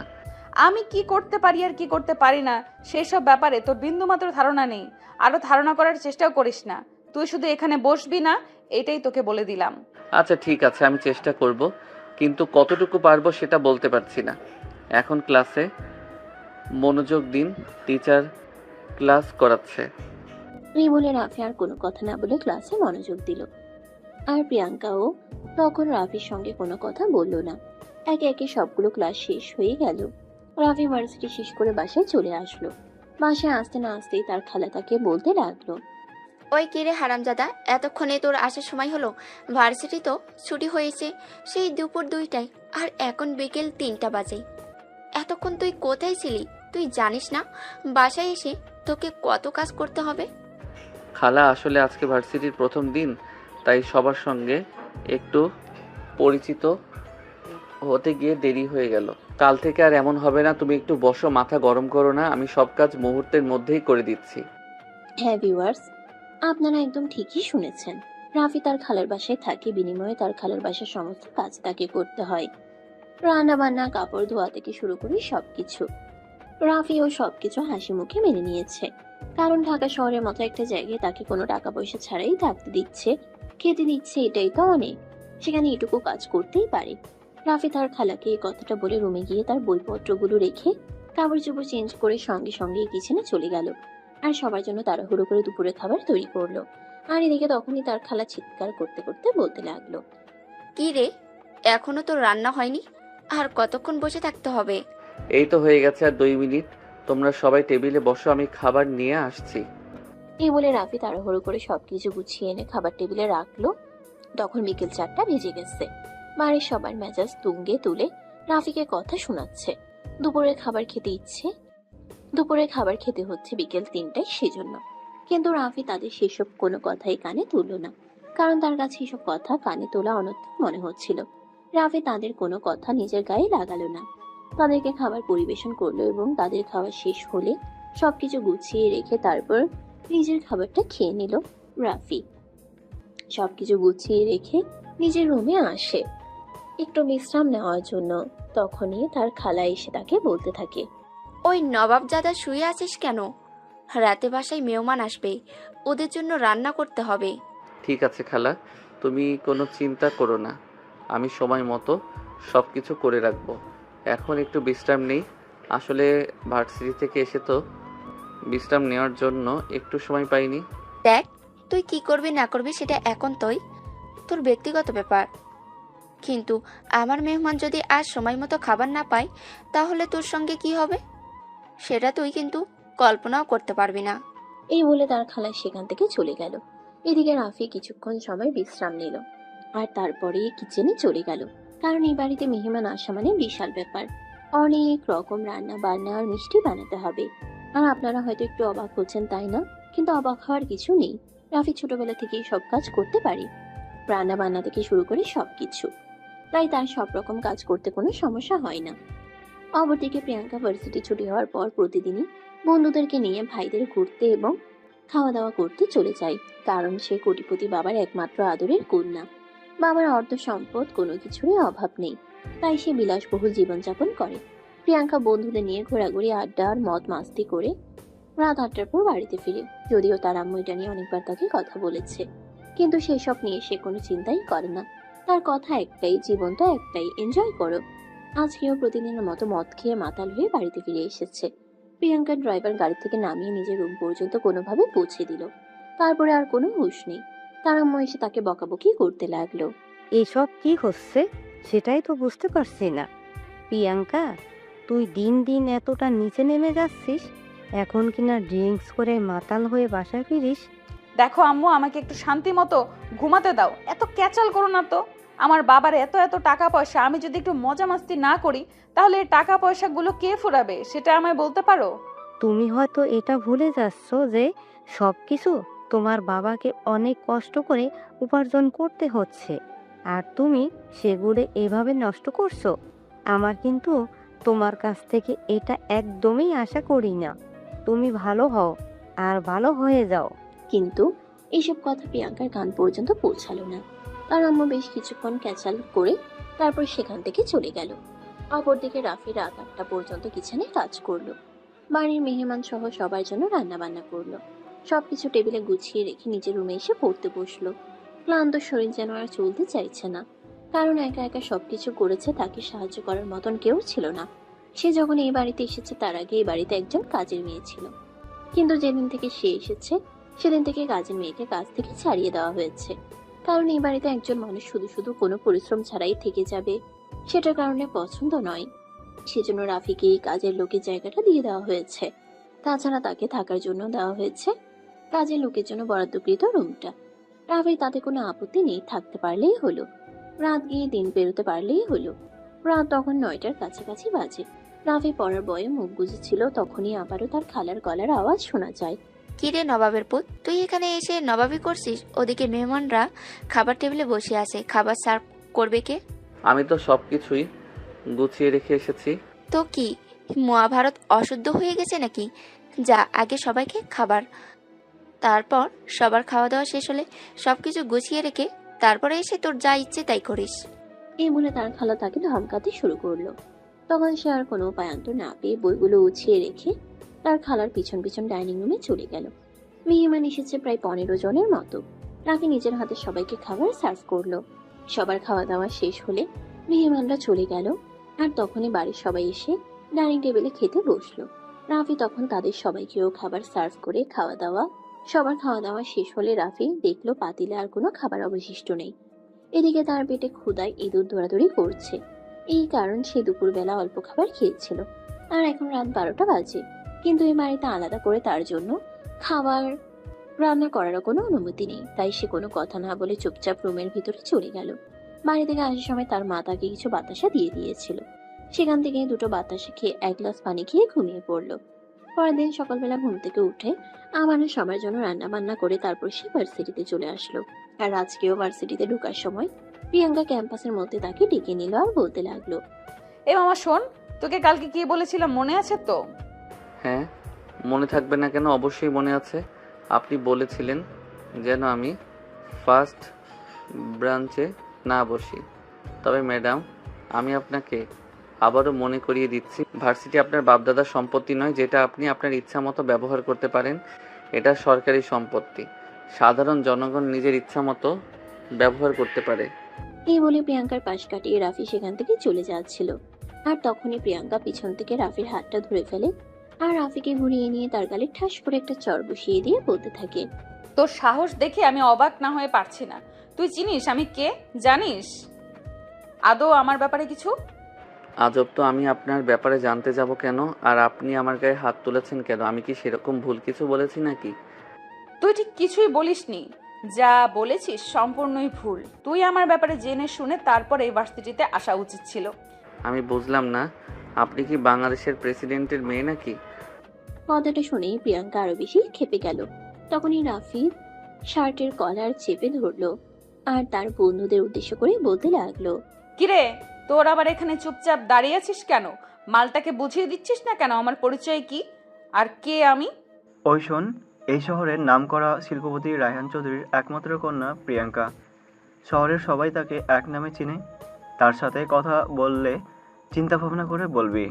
ও আচ্ছা, তাই নাকি? ঠিক আছে ম্যাডাম, তাহলে আজ থেকে আপনি আপনার কপালে একটা সাইনবোর্ড টানিয়ে রাখবেন, যেখানে লেখা থাকবে আপনি শহরের নামকরা ব্যবসায়ী রায়হান চৌধুরী একমাত্র কন্যা। আপনাকে যেন সবাই সম্মান দিয়ে কথা বলে। এই কথা বলে রাফি সেখান থেকে চলে গেল। আর এদিকে প্রিয়াঙ্কা রাফির এসব কথা শুনে রাগে ফুসফুস করতে লাগলো। তখনই প্রিয়াঙ্কার বন্ধুরা তার পাশে এসে দাঁড়ালো আর বলতে লাগলো, দেখ দোস্ত, ছেলেটা কিন্তু রীতিমতো তোকে অপমান করে গেল। এই ছেলেটাকে কিন্তু এভাবে ছেড়ে দিলে চলবে না। এর প্রতিশোধ তোকে নিতেই হবে। তোকে অপমান করা মানে আমাদেরকে সবাইকে অপমান করা। হ্যাঁ দোস্ত, তোরা একদমই ঠিক কথাই বলেছিস। এই ছেলেটাকে এইভাবে ছেড়ে দিলে চলবে না, এর একটা ব্যবস্থা করতেই হবে। কিন্তু কিভাবে কি করব সেটাই তো ভেবে পাচ্ছি না। তোরা প্লিজ আমাকে একটা আইডিয়া দে। দাঁড়া, আমাদেরকে একটু ঠান্ডা মাথায় চিন্তা ভাবনা করতে দে। ঠান্ডা মাথায় চিন্তা ভাবনা করে তারপর তোকে বলছি এই মালটাকে কিভাবে সাহায্য করা যায়। এই কথা বলে তারা সবাই মিলে বেশ কিছুক্ষণ চিন্তা ভাবনা করলো। আর তারপর প্রিয়াঙ্কাকে বলতে লাগলো, দোস্ত, সেরকম কিছু করা না গেলেও একটা কাজ করাই যেতে পারে। তুই তো দেখতে যথেষ্ট সুন্দরী আছিস, ছেলেটার সঙ্গে একবার একটু প্রেমের অভিনয় কর। আরে হারামজাদার দল, তোদের কি মাথা খারাপ হয়ে গেছে নাকি? আমি করব প্রেমের অভিনয়? এটা আমার পক্ষে সম্ভব না। তোরা অন্য কিছু বল। আরে দোস্ত, প্রেম করতে তোর সমস্যা কি? তোকে তো আর বিয়ে করতে বলা হচ্ছে না। কয়েকটা দিন প্রেমের অভিনয় কর, তারপর যখন ছেলেটা তোর প্রেমে হাবুডুবু খাবে তখন ছ্যাঁকা দিয়ে ব্যাকা বানিয়ে দিবি, তাহলেই তো তোর প্রতিশোধ নেওয়া হয়ে যাবে। এটা কিন্তু তোরা মন্দ বলিসনি, এটা করা যেতেই পারে। তাহলে সাপও মরবে আর লাঠিও ভাঙবে না। হ্যাঁ দোস্ত, তাহলে ওই কথাই রইল। তুই এখন থেকে ছেলেটার সঙ্গে ভালো আচরণ করবে, আর যেভাবে হোক ওই ছেলেটাকে তোকে প্রেমের ফাঁদে ফেলতে হবে। তোরা একদম চিন্তা করিস না। তোরা আমাকে কয়েকটা দিন সময় দে, তারপর দেখ আমি এই মালটাকে কিভাবে সাহেস্তা করি। এই বলে প্রিয়াঙ্কা আর তার বন্ধুরাও ক্লাসরুমে চলে এলো। প্রিয়াঙ্কা ক্লাসে এসেই দেখতে পেল রাফি আজকেও প্রিয়াঙ্কার বেঞ্চেই বসেছে। প্রিয়াঙ্কা যেহেতু তার পরিকল্পনা অনুযায়ী এগোতে চাইছে, তাই সে আর কোনো কথা রাফিকে বলল না, চুপচাপ পাশেই বসে পড়ল। আর এদিকে তখনই টিচার ক্লাসে চলে আসে আর ক্লাস করাতে শুরু করে। তবে আজ প্রিয়াঙ্কার আচরণ দেখে রাফি অনেকটাই আশ্চর্য হয়, কারণ প্রিয়াঙ্কা আজ ক্লাসে এসে সেরকম কোনো রিয়াকশন দেখালো না, চুপচাপ ক্লাস করতে শুরু করলো। এই বিষয়টা রাফিকে একটু ভাবিয়ে তুললো, কিন্তু তারপরও রাফি এই বিষয়টাকে সেরকম কোনো পাত্তা না দিয়ে ক্লাসে মনোযোগী হয়। তারপর দেখতে দেখতে আরো বেশ কিছুদিন সময় কেটে গেল। ইতিমধ্যে প্রিয়াঙ্কা আর রাফির সঙ্গে খারাপ আচরণ করে না, যথেষ্ট বন্ধুত্বসুলভ আচরণ করে। এই তো সেদিনের ঘটনা। রাফি হঠাৎ অসুস্থ হয়ে পড়ে, কোনো কারণে ক্লাসে যেতে পারছিল না। 3 দিন পার হয়ে যায়, প্রিয়াঙ্কা বিভিন্নভাবে রাফির সঙ্গে যোগাযোগ করার চেষ্টা করে, কিন্তু আর পেরে ওঠে না। তখনই হঠাৎ করেই প্রিয়াঙ্কা প্রিন্সিপালের স্যারের কাছে চলে যায়, রাফির বাসার ঠিকানা নেয়। আর তারপর সেখান থেকে সোজা রাফির বাসায়। রাফি প্রিয়াঙ্কাকে দেখে অনেকটাই অবাক হয়। কি ব্যাপার প্রিয়াঙ্কা, তুমি এখানে? হ্যাঁ, তুমি কয়েকদিন ধরে ক্লাসে যাচ্ছ না, তাই বাধ্য হয়ে আমি তোমার খোঁজ নিতে এলাম। এই তো শরীরটা ভালো যাচ্ছে না, কয়েকদিন ধরে প্রচন্ড জ্বর ছিল, আজ একটু কমেছে তাই উঠে বসতে পেরেছি। ডাক্তার দেখাওনি? ডাক্তার দেখানোর মতো সামর্থ্য আমাদের নেই, রুমমেট ফার্মেসি থেকে ওষুধ এনে দিয়েছে। এভাবে বললে চলে? তুমি আমার সঙ্গে চলো, আমি তোমাকে ডাক্তার দেখাবো। এই বলে প্রিয়াঙ্কা একরকম জোর করেই রাফিকে বিছানা থেকে উঠিয়ে নিল। তারপর রাফিকে নিয়ে বাসা থেকে বের হলো। প্রিয়াঙ্কা নিজের গাড়ি নিয়ে এসেছিল, সেটাতে করেই রাফিকে নিয়ে হসপিটালে চলে গেল। সেখানে ডাক্তার দেখানোর কাজকর্ম শেষ করে রাফি সমস্ত ওষুধপত্র প্রিয়াঙ্কা নিজের পকেটে টাকা দিয়ে কিনে দিল। আর তারপর আবারও রাফিকে তার হোস্টেল রুমে ফিরিয়ে দিয়ে আসলো। তারপর কেটে গেল 4-5 দিন। প্রিয়াঙ্কা প্রতিদিনই ক্লাস শেষ হলে রাফির সঙ্গে দেখা করতে যেত, তার সঙ্গে কিছুক্ষণ সময় কাটাতো, গল্প গুজব করতো, আর তারপর চলে আসতো। এদিকে রাফিকে প্রেমের ফাঁদে ফেলানোর প্রচেষ্টা চালাতে চালাতে কখন যে প্রিয়াঙ্কা নিজেই রাফির প্রেমে পড়ে গেল সেটা প্রিয়াঙ্কা নিজেই বুঝতে পারলো না। রাফির প্রতি এখন তার অন্যরকম এক অদ্ভুত মায়া কাজ করে। দেখতে দেখতে বেশ কিছুদিন চলে যায়। প্রিয়াঙ্কার রাফির প্রতি অনেকটাই আসক্ত হয়ে পড়েছে। এদিকে হঠাৎ করে রাফির বাড়ি থেকে খবর আসে তার বাবা অসুস্থ, তাকে গ্রামে যেতে হবে। সেদিন রাতের বেলা খবর পেয়ে সেদিন রাতেই রাফি গ্রামের উদ্দেশ্যে রওনা দেয়। কিন্তু দুর্ভাগ্যজনক ব্যাপার হলো তাদের গ্রামের বাড়িতে বিদ্যুৎ এবং নেটওয়ার্কের সুব্যবস্থা সেরকম ছিল না, যার কারণে সেখানে যাওয়ার পর প্রিয়াঙ্কার সঙ্গে যোগাযোগ সম্পূর্ণরূপে বিচ্ছিন্ন হয়ে যায়। আর এদিকে প্রিয়াঙ্কা পাগলের মতো হয়ে যায়, যাকে পাই তার কাছে রাফির ব্যাপারে জিজ্ঞাসা করে আর খোঁজ নিতে থাকে। আরে ভাই, তোরা কেউ অন্তত রাতের ব্যাপারে আমাকে কোনো কিছু বল। ছেলেটা হুট করে কোথায় অদৃশ্য হয়ে গেল, কিছুই তো বুঝতে পারছি না। আর দোস্ত, আমরা যদি রাফির ব্যাপারে কোনো খোঁজ খবর জানতাম তাহলে অবশ্যই তোকে এ ব্যাপারে জানাতাম। কিন্তু একটা কথা বুঝতে পারছি না, তুই রাফির ব্যাপারে এত উতলা কেন হয়ে পড়ছিস? আমি কোনো কিছু জানি না, আর কোনো কিছুর ব্যাপারে জানতেও চাই না। তবে আমি রাখির সঙ্গে একটু দেখা করতে চাই, তার সঙ্গে একটু কথা বলতে চাই। আমার নিঃশ্বাস বন্ধ হয়ে আসছে। কিন্তু আমাদেরকে অন্যরকম মনে হচ্ছে। আমাদের তো মনে হচ্ছে তুই রাফিকে প্রেমের জালে ফাঁসাতে গিয়ে তুই নিজেই তার প্রেমের ফাঁদে ফেসে গেছিস? যদি তাই হয়ে থাকে তাহলে তাই। রাফি ছেলেটা কোন দিক থেকে খারাপ? আমি তো তার মধ্যে কোনো খারাপ দেখতে পাই না। এই যে তার সঙ্গে তোরা আর আমি এত খারাপ আচরণ করেছি, কই সে তো কোনো রিয়াকশন করেনি। কিন্তু দোস্ত দেখ, কোথায় তুই আর কোথায় রাফি? তুই কোটিপতি বাবার একমাত্র আদরের ললনা, আর রাফি গ্রাম থেকে উঠে আসা চাষার ছেলে। এটা মাথায় রাখিস। দেখ, কে চাষার ছেলে আর কে জমিদারের ছেলে ওসব আমি কিছু জানতে চাই না, আর জানার কোনো আগ্রহও আমার নেই। তবে রাফিকে আমার লাগবে। এই বলে প্রিয়াঙ্কা সেখান থেকে চলে গেল। আর এদিকে রাফি গ্রামের বাড়িতে এসেছে আজ পঞ্চম দিন। মোবাইলটা পাশের বাড়ির থেকে একটু চার্জ দিয়ে নিয়ে এসেছে, কিন্তু নেটওয়ার্ক তেমন পাচ্ছে না। তাই বাড়ি থেকে বের হয়ে পুকুর পাড়ে এসে বসে। তখন একটু নেটওয়ার্ক পায়, আর তখনই সামনেই মেসেজ আসতে থাকে। রাফি মোবাইলটা হাতে নিয়ে দেখতে থাকে প্রিয়াঙ্কার মোবাইল নাম্বার থেকে কয়েক শত মেসেজ এসেছে। ওখানে সর্বশেষ মেসেজ ছিল, রাফি প্লিজ তুমি আমার মেসেজটার রিপ্লাই দাও। কোথায় তুমি? কি হয়েছে তোমার? আর তুমি আমার সঙ্গে কন্ট্যাক্ট করছো না কেন? আমি তোমার সঙ্গে কথা না বলে থাকতে পারছি না, আমার নিঃশ্বাস বন্ধ হয়ে আসছে। প্লিজ একটা বার আমার সঙ্গে কন্ট্যাক্ট করো। রাফি ওই মেসেজটা পড়ছিল, ঠিক এমন সময় আবার ওই নাম্বার থেকে ফোন আসলো।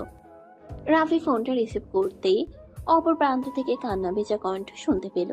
কোথায় তুমি? আমাকে ফেলে এভাবে চলে গেছো কোথায়? তুমি জানো না তোমার সঙ্গে কথা না বলে আমি থাকতে পারি না? তুমি কেন এতদিন ফোনটা অফ করে রেখেছো বলো আমাকে। প্লিজ প্রিয়াঙ্কা, তুমি তোমার মাথাটা ঠান্ডা করো আর আমার কথা একটু বোঝার চেষ্টা করো। আমি তোমার কোনো কথা শুনবো না, আর কোনো কথা বোঝার চেষ্টা করব না। সেটাই আমাকে বলো, আমি শুনছি। তুমি জানো আমি তোমাকে পাগলের মতো সারা শহরে তন্ন তন্ন করে খুঁজেছি। তোমার বাসায় আমি কয়েকবার গিয়েছি, কিন্তু কেউ কোনো কিছুই বলতে পারেনি। ভার্সিটির কেউ তোমার ব্যাপারে কোনো কিছুই বলতে পারে না।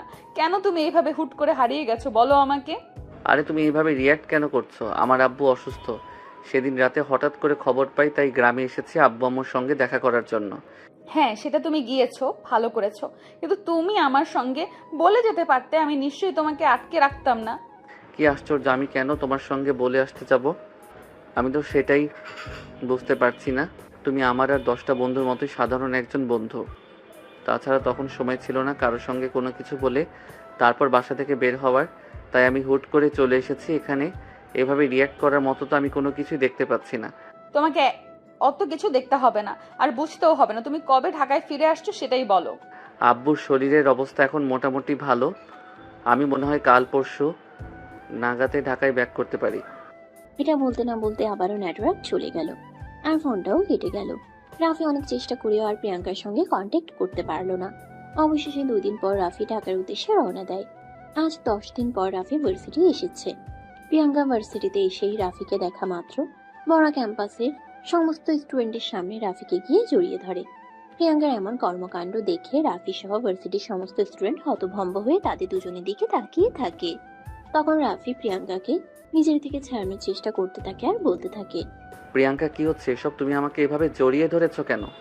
আমি তোমাকে কেন জড়িয়ে ধরেছি এটা তুমি বুঝতে পারছো না, নাকি বুঝতে চাইছো না? কোনটা সেটাই বলো। তুমি আমাকে জড়িয়ে ধরবে সেরকম কোনো কারণ তো আমি দেখতে পাচ্ছি না। তুমি আমাকে ছাড়াও ভার্সিটির সমস্ত স্টুডেন্ট আমাদের দুজনের দিকে হা করে তাকিয়ে আছে। তো কি হয়েছে? আমি আমার ভালোবাসার মানুষটাকে জড়িয়ে ধরেছি, এখানে অন্যায় কিছু করছি না যেটা দেখে আর 5 জন সমালোচনা করতে পারে। মানে কি এসবের? তোমার কি মাথা খারাপ হয়ে গেছে নাকি? তুমি জানো তুমি কি বলছো? হ্যাঁ, আমি খুব ভালো করেই জানি আমি কি বলছি। আমি তোমাকে শুধু এটাই বলছি যে আমি তোমাকে ভালোবাসি, আর আমি আমার ভালোবাসার মানুষটাকেই জড়িয়ে ধরেছি। এখানে বোঝার না বোঝার কোনো কিছুই নেই। এই বলে প্রিয়াঙ্কা আবারও রাফিকে শক্ত করে জড়িয়ে ধরে। তখন রাফি আর নিজের রাগ কন্ট্রোল করতে না পেরে প্রিয়াঙ্কাকে নিজের থেকে ছাড়িয়ে নিয়ে ঠাস করে প্রিয়াঙ্কার গালে 2-4 চড় বসিয়ে দিয়ে বলতে থাকে, চুপ করো বেয়াদব মেয়ে, তোমার লজ্জা করে না একটা মেয়ে হয়ে একটা ছেলেকে সব কথা বলতে? না, আমার লজ্জা করে না, কারণ আমি তোমাকে ভালোবাসি। আর কাউকে ভালোবাসলে লজ্জার কারণে তাকে হারিয়ে ফেললে এটা ব্যর্থতা, কিন্তু আমারই হবে। চুপ করো তুমি, আর এসব ওগান্ডার কথাবার্তা বন্ধ করো। আমি কোন উগান্ডার মার্কা কথাবার্তা বলছি না, যা সত্য তাই বলছি। আমি শুধু তোমাকে ভালোবেসে ফেলেছি, আমি সত্যি তোমাকে ভালোবেসে ফেলেছি রাফি।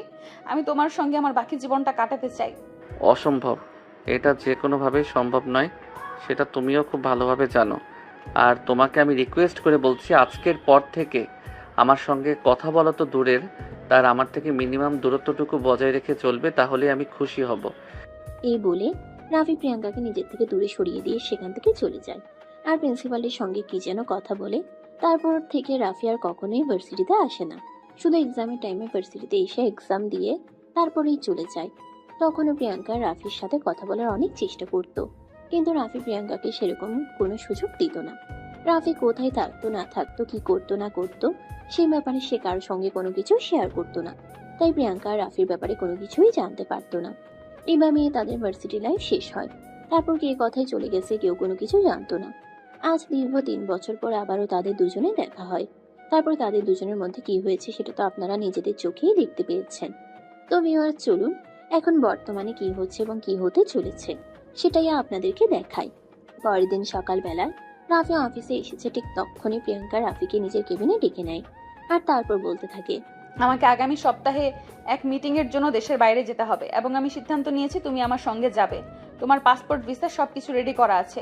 কিন্তু আমি কেন তোমার সঙ্গে যাব? তোমার এসব কাজে সহযোগিতা করার জন্য তোমার পার্সোনাল অ্যাসিস্ট্যান্ট আছে, তুমি তাকে নিয়ে যেতে পারো। কিন্তু এসবের মধ্যে আমাকে কেন টানছো? তুমি বারে বারে আমার সঙ্গে তর্ক কেন করো? আমি তো সেটাই বুঝতে পারছি না, এই অফিসের বস আমি নাকি তুমি, সেটা বলো শুনি। অবশ্যই এই অফিসের বস তুমি। অফিসের সমস্ত সিদ্ধান্ত তোমার নিয়মেই চলবে, কিন্তু তারপরেও তুমি বোঝার চেষ্টা করো, যেখানে তোমার পার্সোনাল অ্যাসিস্ট্যান্ট আছে সেখানে আমি কেন তোমার সঙ্গে যাব? তুমি এই জন্যই আমার সঙ্গে যাবে কারণ আমি চাই তুমি আমার সঙ্গে যাও, ব্যাস এইটুকুই, আর কোনো কথা শুনতে চাই না।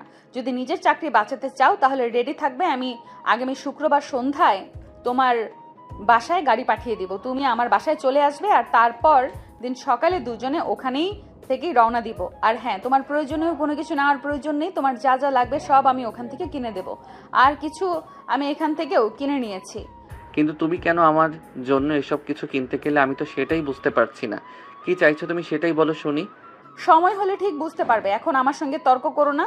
আমার সঙ্গে কেউ তর্ক করুক, এটা যে আমি পছন্দ করি না সেটা তুমি খুব ভালোভাবেই জানো। এই মনে প্রিয়াঙ্কা নিজের কাজে মনোযোগ দিল। আর এদিকে রাফি প্রিয়াঙ্কার কাছ থেকে কোনো উত্তর না পেয়ে নিজের কেবিনে চলে গেল আর কাজ করতে লাগলো। এরপর দেখতে দেখতে সপ্তাহটা চলে গেল। রাফি ভুলে গিয়েছিল প্রিয়াঙ্কার বলা সেই কথাটা। সেদিন ছিল শুক্রবার। রাফির হাতে কোনো কাজ না থাকায় সে বসে বসে গল্পের বই পড়ছিল। তখনই হঠাৎ করে হোস্টেলের একটা ছেলে এসে তাকে খবর দিল তাকে নেওয়ার জন্য একটা গাড়ি এসেছে। তখনই রাফির টনক নড়েছে। তখনই প্রিয়াঙ্কার কথা মনে পড়তেই তার ফোনটা বেজে উঠল। মোবাইলটা হাতে নিয়ে দেখে প্রিয়াঙ্কা নিজেই তাকে কল করেছে। সে কলটা রিসিভ করে আর তখনই অপর প্রান্ত থেকে শুনতে পায়, গাড়ি পৌঁছে গেছে, তোমাকে কোনো কিছু রেডি করতে হবে না, শুধু বাসা থেকে বের হয়ে আসো তাহলেই হবে। কিন্তু কোনো চিন্তা নাই, যা বলেছি তাই করো, আমি কোনো কথা শুনতে চাই না। এই বলে প্রিয়াঙ্কা রাফিকে কোনো কথা বলার সুযোগ না দিয়ে ফোনটা কেটে দিল। আর এদিকে রাফি বাধ্য হয়ে বাসা থেকে বের হয়ে গাড়িতে উঠে বসে। রাত 9টা। প্রিয়াঙ্কার বাড়ির সামনে এসে গাড়িটা দাঁড়ায়। বিশাল বড় এক রাজকীয় বাড়ি। ড্রাইভার গাড়ি থেকে নেমে রাফিকে গাড়ি থেকে নামালো আর তারপর ড্রাইভার রাফিকে নিয়ে বাড়ির ভেতরে প্রবেশ করলো। বাড়ির ভেতরে দেখতে ঠিক রাজপ্রাসাদের মতো। ড্রাইভার রাফিকে নিয়ে বাড়ির ভেতরে প্রবেশ করে সোজা দোতলায় চলে গেল। বিশাল বড় একটা বেডরুম। ড্রাইভার রুমের ভেতর প্রবেশ করেই প্রিয়াঙ্কাকে ডাকতে শুরু করলো। ম্যাডাম, আমিও ওনাকে নিয়ে এসেছি। আচ্ছা ঠিক আছে, তুমি চলে যাও, আমি ওনার সঙ্গে কথা বলে নিব। ড্রাইভার তখন আচ্ছা ঠিক আছে এই কথা বলে সেখান থেকে চলে গেল। আর রাফি রুমের ভিতর দাঁড়িয়ে দাঁড়িয়ে অপেক্ষা করতে লাগলো, কিন্তু তখনও প্রিয়াঙ্কার কোনো দেখা মিলল না। প্রায় 20 মিনিট পর প্রিয়াঙ্কা ওয়াশরুম থেকে বের হলো। রাফিকে দেখে প্রিয়াঙ্কা বলতে লাগলো, আরে তুমি এখানে দাঁড়িয়ে আছো কেন? তাহলে কি করব? যাও আমার ওয়াশরুম থেকে হাত ধুয়ে ফ্রেশ হয়ে আসো, দুজনে একসঙ্গে ডিনার করব। রাফি তখন কোনো উপায়ান্তর দেখতে না পেয়ে ওয়াশরুমে ঢুকে গেল। ফ্রেশ হয়ে আসতে না আসতেই দেখতে পেল প্রিয়াঙ্কার সারা রুম খাবারের গন্ধে মোমো করছে। রাফি রুমে প্রবেশ করা মাত্রই প্রিয়াঙ্কা বলতে লাগলো, আজ এই সবগুলো খাবার আমি নিজের হাতে রান্না করেছি তোমাকে নিয়ে একসঙ্গে খাবো বলে, কারণ কাল সকালে তো সময় পাবো না, সকাল 8টায় আমাদের ফ্লাইট, তাই খুব ভোরেই বের হয়ে যেতে হবে বাসা থেকে। এই বলে প্রিয়াঙ্কা রাফিকে খাবার টেবিলে ডেকে নেয় আর দুজনে একসঙ্গে খাওয়া দাওয়া করে। এদিকে খাওয়া দাওয়া শেষ হতে না হতেই রাফির 2 চোখে ঘুম চলে আসে। তখনই রাফি প্রিয়াঙ্কাকে বলতে থাকে, আমার খুব ঘুম পেয়েছে, এখন ঘুমাতে হবে। আমি কোন রুমে ঘুমাবো? কথা বলা শেষ হওয়ার আগে রাফি ঘুমের মধ্যে ঢলে পড়ে। আসলে প্রিয়াঙ্কা রাফিকে খাবারের মধ্যে ঘুমের ওষুধ মিশিয়ে খাইয়ে দিয়েছে। রাতে রাফির চোখে ঘুম চলে আসছে। এই প্রিয়াঙ্কা রাফিকে বিছানায় নিয়ে শুয়ে দিল। প্রিয়াঙ্কা রাফিকে বিছানায় শুয়ে দিয়ে নিজেও বিছানায় শুলে আসে। আর তারপর কি হলো সে ঘটনা না হয়ে আপনাদের অজান্তেই থাকলো। সকালবেলা যখন ঘুম ভাঙলো তখন রাফি দেখতে পেল প্রিয়াঙ্কা তাকে জড়িয়ে ধরে শুয়ে আছে, আর শরীরে একটা সুতো পর্যন্ত নেই। রাফি বিছানা থেকে চিৎকার দিয়ে ওঠার চেষ্টা করে, কিন্তু পরক্ষণেই প্রিয়াঙ্কা তার ঠোঁট দুটো নিজের দখলে নিয়ে নেয়। রাফি কোনো রকমে ধাক্কা দিয়ে প্রিয়াঙ্কাকে নিজের উপর থেকে সরায়, আর তারপর বলতে থাকে, এসব কি হচ্ছে? আমি তো কিছুই বুঝতে পারছি না। আমার শরীরের কাপড় কোথায় গেল? যেখানে যাওয়ার সেখানেই চলে গেছে। কেন, তোমার তো সমস্যা কেন হচ্ছে? মানে তুমি কি করেছো আমার সঙ্গে? 6 বছর আগে যেটা করতে চেয়েছিলাম এখন সেটাই করছি। এখন তো তুমি আমাকে বিয়ে করতে বাধ্য, তাই না? মানে এসব করছে তোমার একটু লজ্জা করলো না? না, কোনো লজ্জা করেনি। আর লজ্জা করবে কেন? কারণ আমি তোমাকে ভালোবাসি, আর ভালোবাসার মানুষকে পাওয়ার জন্য এতটুকু নির্লজ্জ তো হওয়াই যায়। ছি ছি, আমার ভাবতে লজ্জা লাগছে। তুমি এতটা নিচে নামতে পারো? লোকজন জানতে পারলে এখন কি করবে? রাফির মুখ থেকে এই কথা শুনে প্রিয়াঙ্কা বলতে থাকে, বলবো তুমি আমার জামাই। আমি তোমাকে বিয়ে করলাম কখন? কোনো প্রমাণ আছে তোমার কাছে? তুমি আমাকে বিয়ে করেছো সেটার কোনো প্রমাণ না থাকলেও তুমি আমার সঙ্গে বাসর করেছো সেটার প্রমাণ আমার কাছে আছে। রাতে তোমার সঙ্গে যা যা হয়েছে আমি সব কিছু ভিডিও করে রেখেছি। আশা করি এই সব কিছু যথেষ্ট। মানে তুমি তো আমাকে এত সহজে বিয়ে করতে রাজি হতে না, তাই আমি এসব কিছু করতে বাধ্য হয়েছি। তাই বলে? হ্যাঁ, তাই বলে আমি এতটাই নিচে নেমেছি। এখন আমাকে তোমার বিয়ে করতেই হবে। সব কিছু কমপ্লিট করা আছে। বিকেলে শুধু উকিল সাহেব আসবেন, তাহলেই রেজিস্ট্রিটা হয়ে যাবে। এই বলে প্রিয়াঙ্কা বিছানা থেকে নেমে ওয়াশরুমে চলে গেল। আর এদিকে রাফি বিছানার উপর বসে বসে নিজের কপালে নিজেই চাপড়াতে লাগলো। কেন যে প্রিয়াঙ্কার কথা শুনে এখানে আসতে গিয়েছিল সেটাই ভাবতে লাগলো, আর নিজেই নিজেকে 100 বার গালি দিতে লাগলো। কিন্তু এখন আর কি হবে, কিছুই তো করার নেই, সবকিছু হাতের বাইরে। রাফি সারাদিন একা একা বসে বসে কাটিয়ে দিল। বিকাল হতে না হতে উকিল সাহেব চলে আসলেন, আর সমস্ত লেখাপড়ার কাজ শেষ হতেই প্রিয়াঙ্কা রাফিকে সাইন করতে বলে। রাফি সাইন করতে চাইছিল না, তখনই প্রিয়াঙ্কা রাফিকে বলতে থাকে, তুমি যদি এখন রেজিস্ট্রির পেপারে সাইন না করো তাহলে কিন্তু আমি তোমার এই ভিডিও সোশ্যাল মিডিয়ায় ছেড়ে দেব। তুই সত্যি পাগল হয়ে গেছো, তোমাকে বলার কিছু নেই। আমি তোমার জন্য পাগল হয়ে গেছি। এখন চুপচাপ রেজিস্ট্রি পেপারে সাইন করে দাও। রাফি তখন বাধ্য হয়ে রেজিস্ট্রি পেপারে সাইন করে দেয়। আর সেদিনই রাতের বেলা আবারও প্রিয়াঙ্কার রুমটা কাঁচা ফুল দিয়ে সুন্দর করে সাজানো হলো। রাত 11টা বাজে। খাওয়া দাওয়া এবং সমস্ত কাজ শেষ করে প্রিয়াঙ্কার রুমে এসেছে রাফি। সেখানেই বসেছিল। আজ প্রিয়াঙ্কা কিন্তু গতকালকের মতো নেই। আজ সেই সুন্দর একটা বেনারসি পরেছে আর মাথায় ঘোমটা। রুমে এসে দরজাটা লাগিয়ে দিয়ে রাফির সামনে গিয়ে দাঁড়ালো। তখনই রাফি উঠে দাঁড়িয়ে প্রিয়াঙ্কাকে বলতে লাগলো, কেন করলে তুমি আমার সঙ্গে এরকম? কি ক্ষতি করেছিলাম আমি তোমার? 5 বছর আগেই তুমি আমার মনটা চুরি করে নিয়েছিলে। তখন যদি তুমি আমার প্রস্তাব মেনে নিতে তাহলে হয়তো আজ তোমাকে আমার এভাবে পেতে হতো না। এখন কি চাও? আর 5টা মেয়ে বিয়ের পর যা চায় আমিও তোমার কাছে ঠিক তাই চাই। এখন চলো। এই বলে প্রিয়াঙ্কা রাফিকে টান দিয়ে নিজের কাছে টেনে নেয়, আর রাফির কপালে আলতো করে ভালোবাসার স্পর্শ এঁকে দেয়। রাফির এসব কিছুই ভালো লাগছিল না, তার কাছে সবকিছুই বিরক্তকর মনে হচ্ছিল। তাই সে নিজেকে সরিয়ে নিতে চাইছিল, কিন্তু প্রিয়াঙ্কা তাকে সেটা করতে দিল না, আর নিজের আরো কাছে টেনে নিল। হাজার হোক মেয়ে মানুষের স্পর্শ বলে কথা, কতক্ষণ আর নিজেকে দূরে সরিয়ে রাখা যায়। প্রিয়াঙ্কা যখন নিজের থেকেই রাফির কাছেই নিজেকে সমর্পণ করে দিয়েছিল, রাফি তখন আর নিজেকে ধরে রাখতে পারেনি। সেও প্রিয়াঙ্কার মধ্যে হারিয়ে যায়, আর দুজনের ভালোবাসার মহাসমুদ্রে ডুব দেয়। সুপ্রিয় ভিউয়ার্স, আমাদের আজকের গল্পটা এই পর্যন্তই ছিল। গল্পটা আপনাদের কাছে কেমন লেগেছে ছোট্ট একটা কমেন্টে জানাবেন। গল্পটি ভালো লাগলে লাইক, কমেন্ট এন্ড শেয়ার করে আমাদের পাশেই থাকবেন। ধন্যবাদ সবাইকে।